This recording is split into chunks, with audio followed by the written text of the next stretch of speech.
suis Guillaume Dame Daniel, je suis pasteur originaire du Cameroun. Mon épouse est suissesse, neuchâteloise. Je suis arrivé en Suisse en 1996, fraîchement sorti de la faculté de théologie protestante de Yaoundé au Cameroun, après une année de stage. Quand je suis arrivé en Suisse, à ce moment-là, l'église qui allait m'engager comme pasteur m'a offert la possibilité de faire le stage.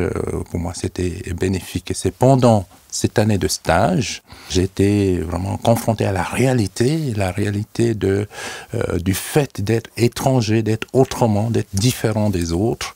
En arrivant ici, je me suis rendu compte que c'était un monde totalement différent. J'ai dû, pas mal souffrir du regard avec un ressenti assez profond de n'être pas toujours à la hauteur, de ne pas faire juste, de faire autrement. C'était vraiment comme une table rase, c'est terrible. Il fallait gommer totalement mon identité pour ressembler, pour me rapprocher le plus possible de la manière de faire des Occidentaux. Ça a duré plusieurs mois, presque une année, de confrontation, de lutte intérieure, jusqu'au moment où je me suis rendu compte que c'était pas possible de nier mon identité, mes sources africaines.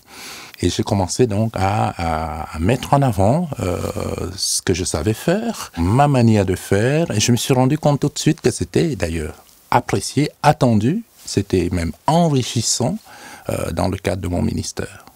Je vais peut-être citer le premier choc quand on arrive ici. En tout cas, pour moi, c'était le choc de me rendre compte que les personnes âgées terminaient leur vie de manière générale assez seules, dans des maisons appelées dans des centres médico-sociaux. Et en voyant la fin de vie et surtout l'accompagnement de fin de vie, je suis arrivé dans le cadre de mon ministère à faire des services funèbres. Ces moments émotionnels très très forts étaient vécus de manière très rapide. Alors j'ai commencé à appliquer la lenteur. Je faisais un peu la révalorisation de la lenteur en prenant plus de temps dans des familles. Ça, c'est ma culture, de pouvoir ne pas tout le temps regarder sa montre, mais de prendre le temps d'accompagnement. Et ça a été très, très apprécié. C'est pour moi un exemple assez fort. C'est que j'essaye d'apporter de ma culture ici, en Occident.